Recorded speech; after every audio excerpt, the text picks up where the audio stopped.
Wow, so we're up to video 38, and I want to come back to the cohomology spectral sequence for a filtration. We'll look at filtered spaces, and I think we wrote out really explicitly the one for homology, so we'll write out the one for cohomology this time, and start to investigate some convergence issues. And some good references here are Weibel and also this paper of Boardman on convergence. And in fact, if you want to go even deeper into convergence than we will in this course, then that's a great place to look, is that Boardman paper. So let's remember what our setup is here. We've got X, a CW complex. And I don't necessarily want to take this CW filtration, but with some nice cellular filtration.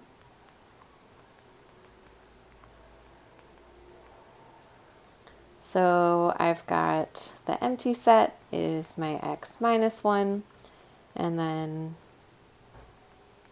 that sits inside X0, X1, and so on. And eventually I have X, though this may or may not be a finite filtration. Then, of course, remember we had these cofiber sequences. Whoops. And to the quotient. And that induced long exact sequence. I'm trying to mix what I'm saying and what I'm writing. Okay, that's a cofiber sequence, and this induces a long exact sequence in cohomology.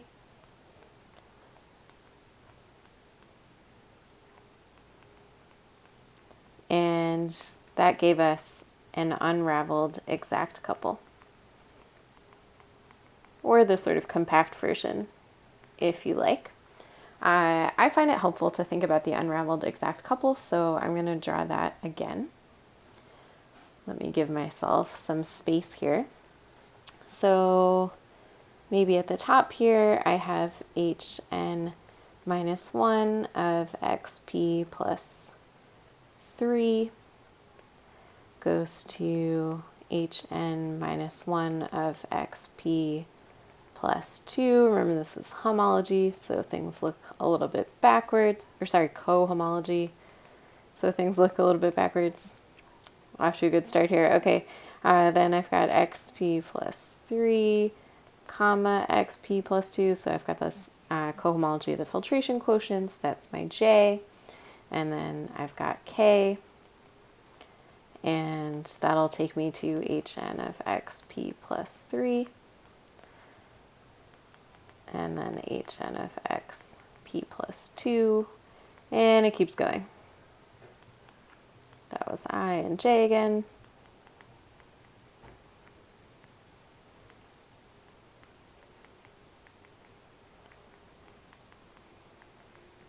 Same filtration quotient, and so on. Okay, notice, by the way, that now our connecting homomorphism is j instead of k, but that's fine. Let's continue to put in terms here. So this fits into a sequence that continues here and would take me down to hn minus 1 of xp plus 1. I'm going to be pointing around this diagram, so it's worth having it here.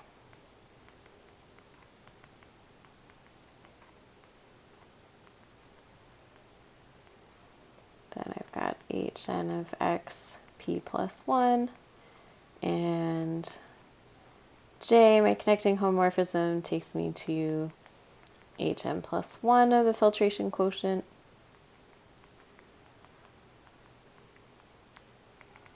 Okay, and let's get some more terms in here. So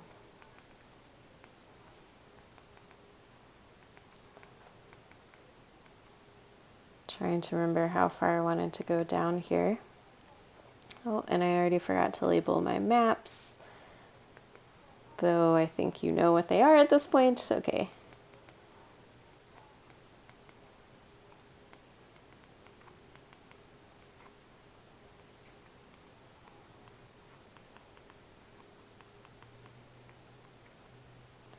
Okay, that's really what I wanted to get in this picture, is this hn of xp. since I'll be pointing to that quite a bit. But I guess we'll have stuff coming into that, so let me do one more level.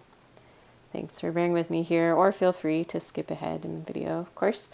So one more level, we'd have, oops, and I forgot my underlining to sort of match up these sew together long exact sequences. So I've got that one, and that goes down to hn minus 1 of xp minus 1. Wow, it's going to be a long video just because of this. Filtration quotient.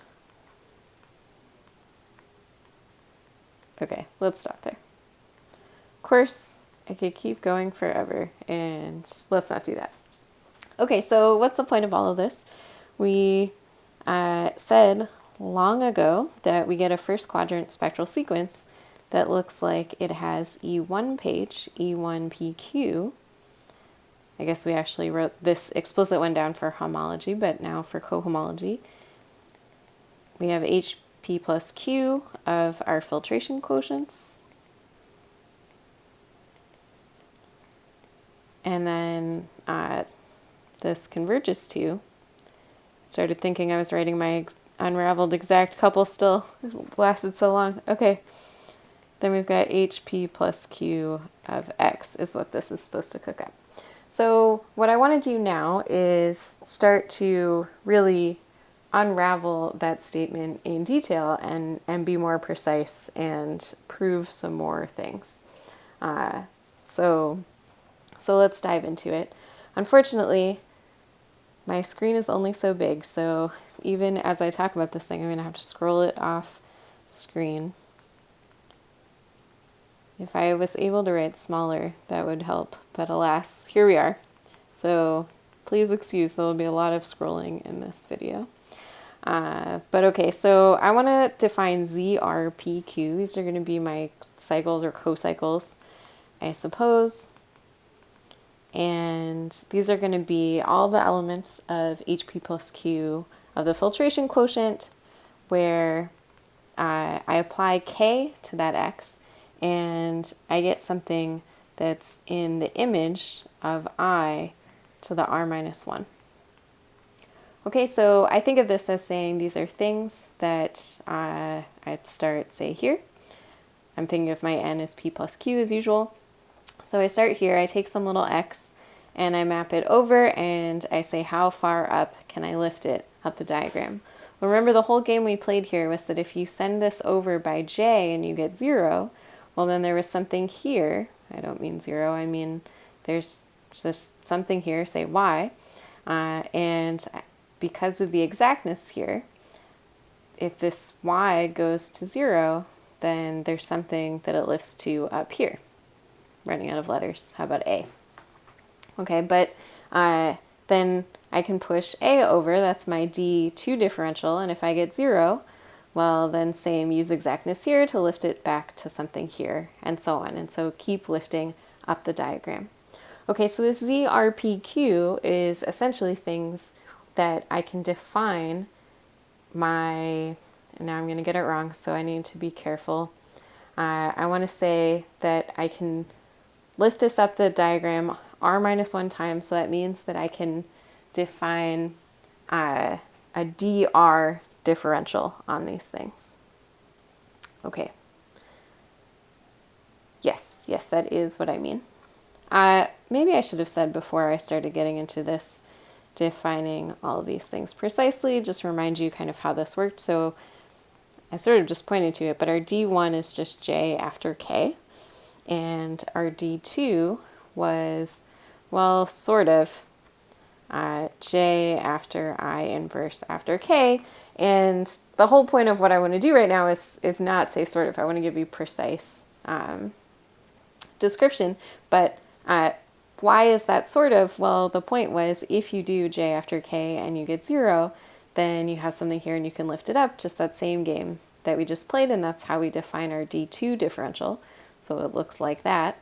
And then if we can lift again, we do D3 and so on and so forth. But the whole point was that this this is only for things that go to 0 here. So really, it's not that D2 is J after I inverse after K, it's that I can do that to certain things. And those things are precisely what I'm trying to define here, these ZRPQs. Okay, and maybe just before I continue on with that, let me say that dr plus 1 then was the same sort of game. So you do J after I inverse R times, and then do K. Sorry, after K, of course. K came first. It's always weird how we write those in the opposite order. Easy to misspeak. Okay, so again, these ZRPQs are things that I can lift up the diagram R minus 1 times. And if I can lift it up that many times, then I can send it over. And if I get 0, then I can lift it up one more time, right? So these are the things that I can define that dr differential on. And if that turns out to be 0, then I can lift it up again. Okay, I think I've said that a few times now, so let me move on.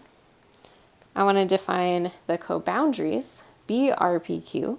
So these are going to be all things that look like J of Y, let's say in the same place. So this is an HP plus Q of XP comma XP minus 1. Same spot. And these are just things where Y is in the kernel of I to the R minus 1 times. Okay, so well, what does that mean? I look here and I say that I should be looking at things that came from here. So they're J of Y, and my little y is here. And then Y is in the kernel of this tower of I's. Now here it's kind of helpful to be at a different spot. Say I'm here, right? Then I have my Y goes to J of Y, and I say this is in the kernel. And what does that mean if it's in the kernel? That means that it goes to 0 here. And by the exactness of this sequence, it came from something back here. So that would say it came from a D1 differential. Now, that's not saying that J of Y supports a D1 differential. It's saying that J of Y is the image of some D1 differential. Now, okay, I'm going to point a little bit higher just so I have more room to go down the diagram. If I started here and I have some Y goes to J of Y, and I lift that back and I see, oh, I could have gone down twice and then gotten to 0. Well, again, that exactness here tells me there's something here, and so that was a D2 differential that just happened. So these are exactly our coboundaries. So I think of this BRPQ as things that came from at most R minus 1 steps below. Notice if you're in the kernel of this whole composition, it's possible that you were just 0 earlier on, in which case I wouldn't really say, oh, all the way down here to this big differential. No, if I got to 0 already here, by exactness, I lift back here and I have that differential. So these are really things that came from at most R minus 1 steps below. And now that's exactly what we want to do, right? So if I think about like D2 differentials, then I should look at the kernel of this D2 on the image of that D2, right? And so on. Okay, great. So notice, by the way, that when we look at this BRPQ, that everything here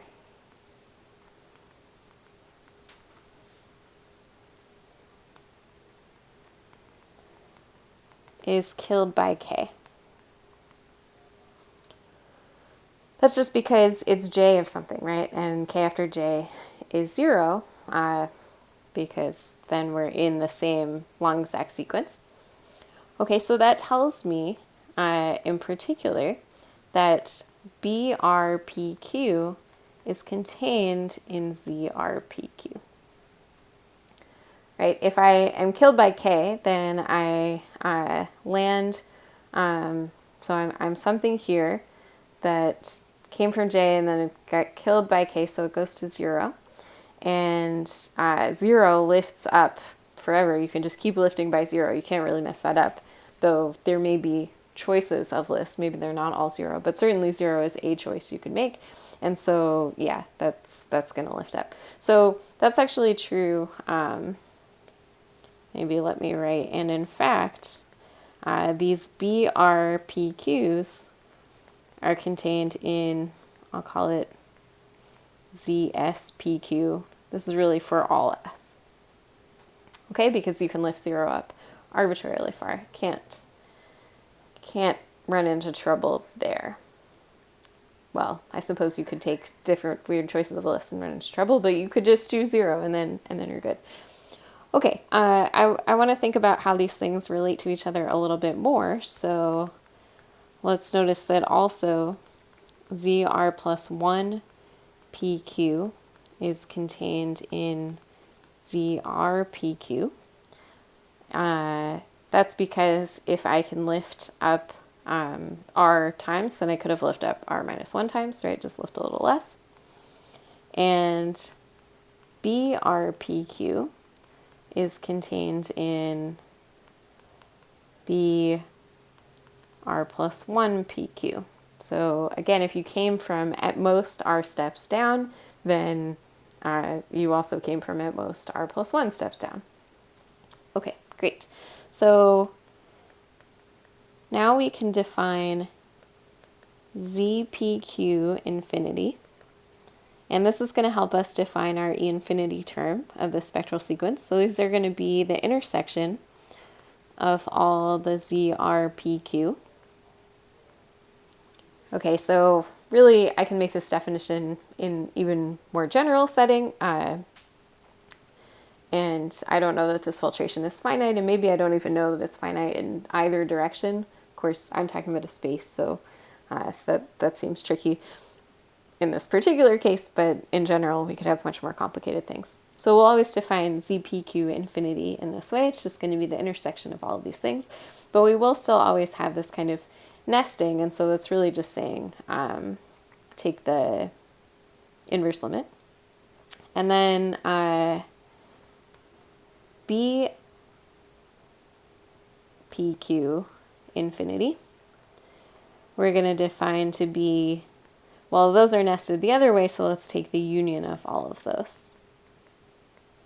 Okay, great. So this is the union of all our BPQ R's, and that's just the colimit.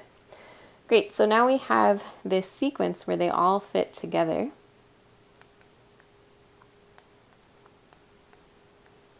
And really I could have written this before I defined infinity, but it's sort of nice to have infinity in the picture here. So I've got B1 PQ is 0, sort of annoying thing where I've got I to the R minus 1. So, okay, if R is 1, it's not very interesting. But then that's contained in B2 PQ. If you came from at most 2 steps back, or sorry, 1 step back, then you also came from at most 3 steps back and so on. Okay, and so we can go up to BPQ infinity, the union of all of those. And that sits inside, since the BRs sit inside the ZS's for all S, that sits inside ZPQ infinity. And those are all nested. So I've got like Z2 PQ sits inside Z1 PQ. And actually I'm going to stop at Z1 PQ is E1 PQ. Maybe I should have made this comment earlier, but maybe let me note now, as I'm about to write something that varies wildly in the literature. Part of what's hard about learning spectral sequences from the literature, I think, is that you kind of have to pick a source and commit to it, because everyone uses different indexing conventions. And you've probably noticed that I even use different indexing conventions from most of the sources. So I say C. Weibel and Boardman, but I'm not following them exactly. And this is a particular place where things really vary from source to source. So I'm going to define ERPQ. Well, we know what it's supposed to be. It's supposed to be take homology with respect to the differential, but I haven't said anything about a differential yet, really formally. I've waved my hands around it, but formally I'm going to define ERPQ to be ZRPQ mod BRPQ. Oh yeah, co-cycles mod co-boundaries. That kind of makes sense. But a lot of people define this to be ER plus 1, and it's always good to be off by 1 and be super confused. So let me just warn you that the indexing conventions here vary. I can't tell you how many times I have gone between sources thinking, oh, this all looks basically the same notation, great, and then gotten very confused because things are off by 1. Okay, so then we're going to define EPQ infinity. Really, this is the term we want to investigate most, but we're trying to make things precise here. So let's define that EPQ infinity to be ZPQ infinity. Losing the ability to write here. Mod BPQ infinity. Okay, and now let's try to make this fit with what we already know. So what should we have? Well, we're supposed to have this differential dr on the rth page, and it's supposed to go from ERPQ to, well, remember it takes us to the right r and down r plus r minus 1. Yes, that is what I'm trying to say. Anyway, we end up in ERP plus r, comma q minus r plus 1. And this dr we think of as roughly j after do I inverse r minus 1 times after k, right? So how does that line up with what we've just said? Well, we need to verify. I guess now we're claiming that ER plus 1 is